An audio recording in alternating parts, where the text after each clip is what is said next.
YouTube, what's up, baby? I'm Denny Cordero. As you can tell by the title of this video, I'm going to be giving you guys a quick tip on your 2024 goals. This is something that I used for myself personally for my 2023, and I feel like it was quite helpful.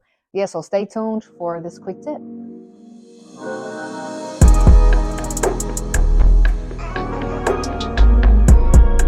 You clicked on a video for a quick tip, and here it is.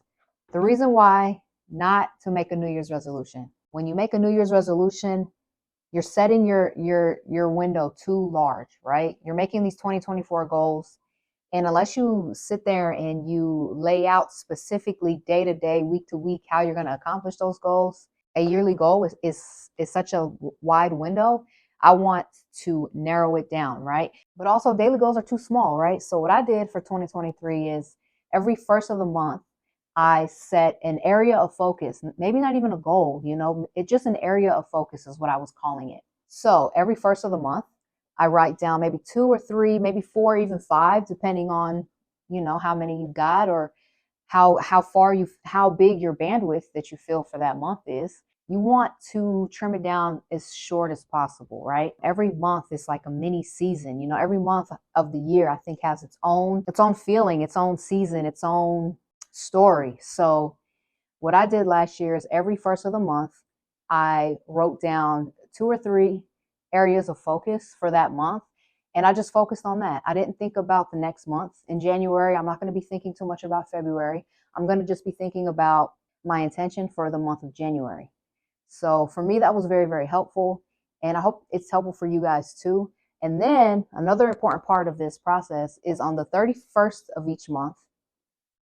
So for going into January, I'm actually going to do this on December 31st. I'm going to write down a reflection.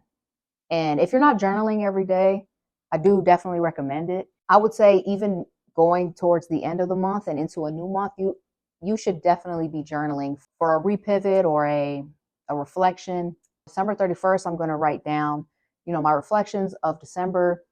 What did I learn? What was I grateful for? What mistakes did I make? Any embarrassing moments? Things like that. And just reflecting on December so that in January, I can go into January with those reflections, And then on January 1st, I'm going to sit down. And I know the first of the month for a lot of people is very, it can get very, I want to say logical, I guess.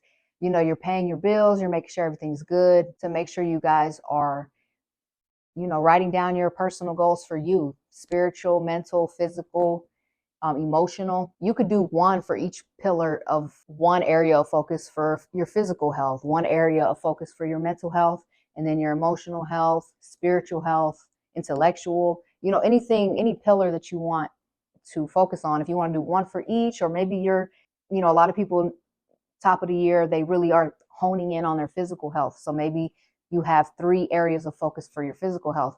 Maybe you want to hit your protein target and walk 1 mile a day, which I'm going to talk about here in a minute. I also want to encourage you on focusing on something creative. If you can create something in 1 month, what could it be? For me, doing this YouTube channel has made me tap into a creative side of myself, and I enjoy it. For my goal is to make one video a week. So I'm creating 4 YouTube videos in a month, So I just definitely encourage you to always tap into maybe a creative side or a spiritual side. One of my areas of focus last year was to read 2 books in 1 month, and I did it. Now, I didn't read a whole lot of books last year, but for that month, I read my 2 books.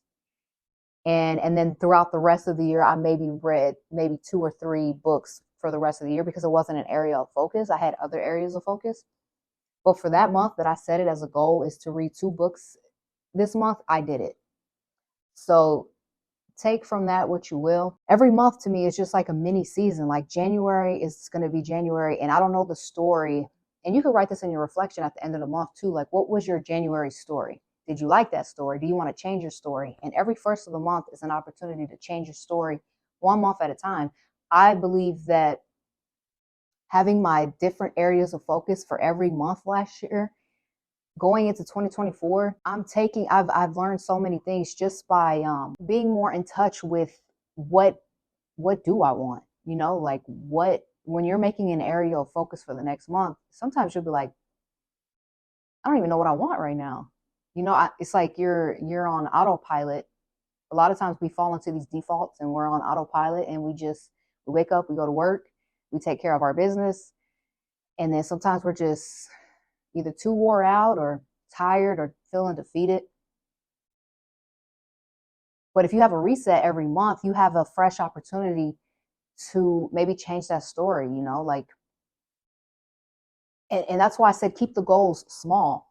I usually get on the treadmill and I walk about 1.5 miles, 2 miles, right? But if I just walk 1 mile every day instead of, oh, I'll just, fuck it, I'll just walk 4 miles on the weekend or on Monday,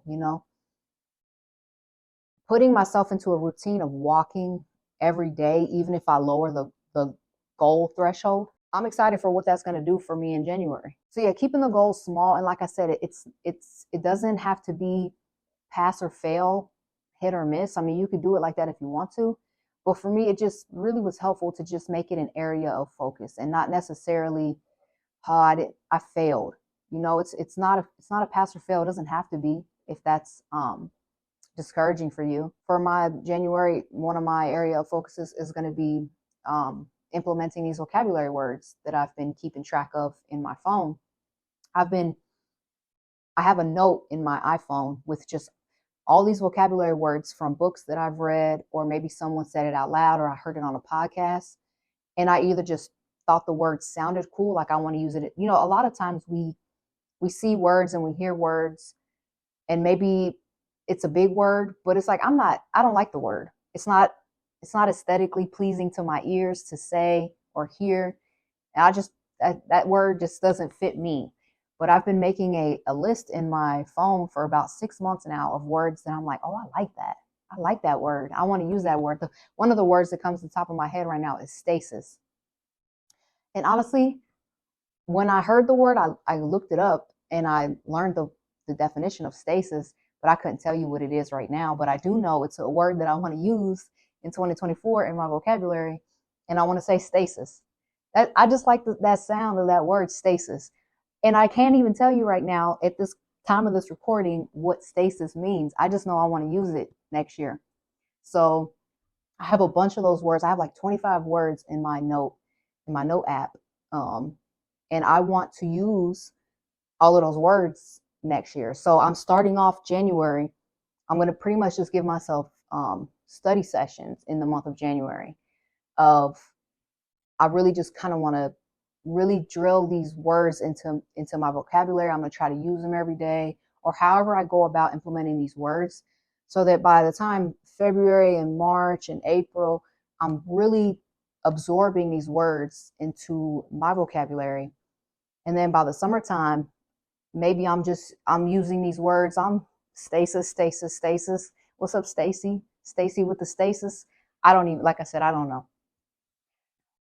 But and then I'll be 34 in October, and I love words. I love when people have a depth of vocabulary. When I hear people that have a great vocabulary, I'm like, wow, I want to be that person. Being more creative and writing more and talking more, especially talking to you guys into the camera. Sometimes I don't have the word for something and I want to work on that. And doing YouTube has made me feel like I want to talk more and I want to be able to convey my message very clearly. There's so many words that are very similar, but they have a slight difference in definition, like secluded and isolated.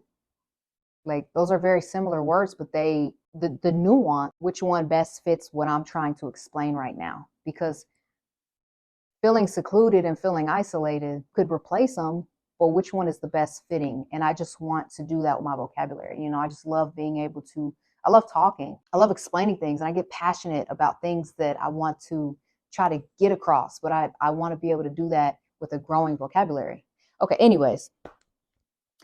So like I said, areas of focus, try to bring it in. I just think that breaking the year into 12 segments, at the end of the year, people post like one picture from each month. And it's like, what is your story? What was your story? If you had a snapshot of just a paragraph of that month, and you can look back if you keep an electric journal. Like I use the Day One app, and I just love it. It has like every day of the year, and you can make a post every day of the year. Or if you just do it like old school like this, I use both actually. I really love this because I just love, old school just writing down.